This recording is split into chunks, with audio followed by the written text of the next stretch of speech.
Go, oh, that's what you were doing during that time. You were writing on the side, and then you were in the industry here. Yeah. And then a bunch of things, happened whereby you could use that, and it preparation meets opportunity, and bam,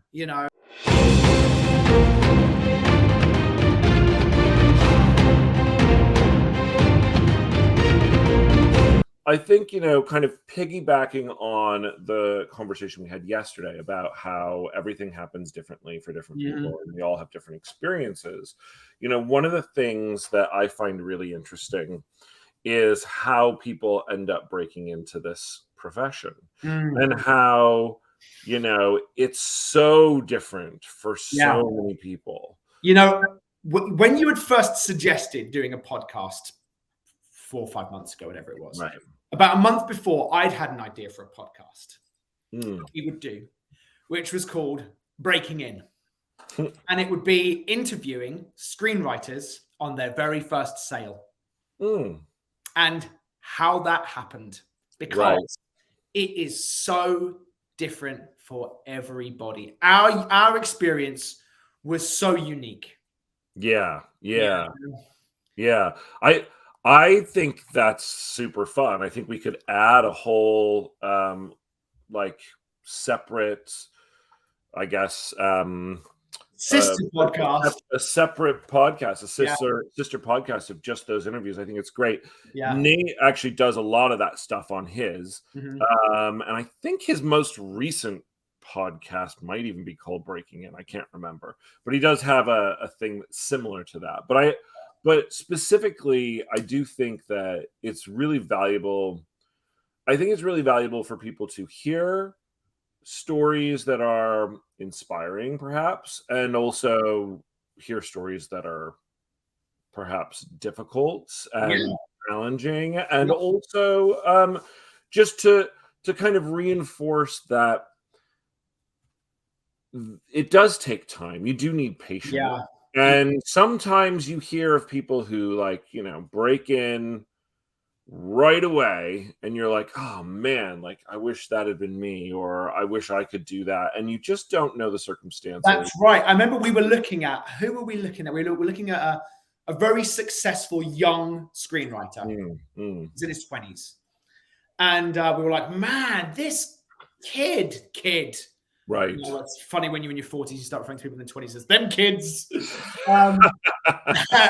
But we were looking at it and they were like, oh, he actually, he graduated from USC and went straight to work at an A-list actors production company as an intern, and had a really great way. And it's not to in any way deny talent, but you go, oh, that's what you were doing during that time. You were writing on the side, and then you were in the industry here. And then a bunch of things, happened whereby you could use that, and it preparation meets opportunity, and bam, and it does for some people at a young age. I mean, for us, I think it's slightly different. I didn't know I wanted to be a screenwriter, really. Sure. Initially, although I had been writing screenplays since I was at drama school. I was 21 when I first started writing a screenplay style, but it's not what I was trying to do. Yeah. I think. Yeah. Oh, definitely. And I think, I look at my story, I guess, of breaking in, and what was really interesting was that there was I guess I would say I had one of those moments that could have been oh my God, how did that happen? Where I wrote my very first screenplay. It was literally the first movie I ever wrote, sold it, and it got made at 24, 25. Right. So that's literally one of those things where you go, how the fuck did that happen? And it was obviously, opportunity and networking and all of those things. And we've talked about that on other episodes. But what was interesting about it was that it was a quick start and then a massive stall. And that movie, while it was like you said, I didn't plan on being a screenwriter. I was originally, I moved out here to be an actor, and that movie was supposed to be my way to be an actor. Of course. But obviously, and we've talked about this many times, it was instrumental in me realizing that actually I really loved writing and I wanted to keep doing that. But then it was 10 years between that movie and our next sale. Yeah. I mean, 10 years, you know? Sure. And I think that you know, and then from that sale to The Princess coming out being 8 years. Yeah. So from movie to movie, I mean, we're talking like what did I just do the math of 18 Was it 2006, The Thirst?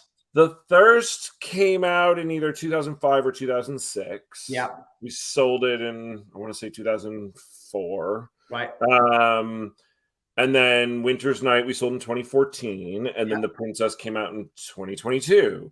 So from 2006 to 2022. 16 years. 16 years between releases. Yeah. It's funny, isn't it? Because occasionally you'll see a screenwriter whose name perhaps you don't recognize, and you'll go and look at their thing and be like, wow, they had this one credit there. Yeah. Nothing. Then years later, but when you're in it, you go, these people were working the whole time. Mm-hmm. They were selling things, they were getting set up, they were getting open writing assignments, they were creating things that just never got made. Right. Because getting things made is hard. Yeah. You know? Oh, totally. And I think that you look at people who quote unquote break in, and I think it's really difficult to know exactly when you've broken in unless you have one of those, you know, big splashy moments. I mean, I would say that first sale of The Thirst, I thought I broke in, but I didn't. Sure. And interestingly enough, like that movie and that sale did not propel my then partners and me towards lots of general meetings. It didn't propel us towards even an agent. Yeah. We had a manager and a lawyer, and even though we had a movie in production, we couldn't get I mean, I think we had like 3 meetings. And yet I still, like, being in my 20s, was like, I'm going to quit my waiting table job now because I'm a writer. That was a dumb move. Don't do that. I ended up back at that restaurant pretty quickly. But the, you know, the thing is, Winter's Night, on the other hand, was a break-in moment where it was like, oh, okay, now shit's real. Mm-hmm. Totally. You know? And I think that a lot of people's experiences are more the thirst multiplied by however many more of those smaller projects might happen over years. And then it's like a slow break-in that sense. Right. Like, I don't know what would it would have looked like had I just kept kind of writing it at that smaller scale. Yeah. Going with smaller production companies, smaller independent production companies, slowly building up, doing an option here, selling a little mini script there. I think my ambitions were much higher. And so I was like, I want to write big movies. Big movies. Absolutely. But again, it's like, breaking in as a screenwriter is incredibly challenging, and it can take a really long time. Yeah. And it's that thing is thinking back to again, thinking of Atomic Habits, there'll be a period where perhaps it's just kind of a bit boring, trying and trying. And thinking back to that book, he was talking about a time when he interviewed a coach, and he said, you know, what makes a really great athlete? And the coach said, someone who's willing to put up with the boredom of turning up to practice. Interesting. Someone who's willing to put up with the fact that it's just a lot of the time, it's not glamorous and exciting. It's kind of boring. Yeah. And I think, you know, there is absolute benefit in thinking in those terms. I'm just going to keep going. Just perseverance, right? Just persevering and keep knocking on doors, keep writing scripts until something happens. you know. Yep. And there's no guarantees. And there's no guarantees. Like, you can train as much as you want at the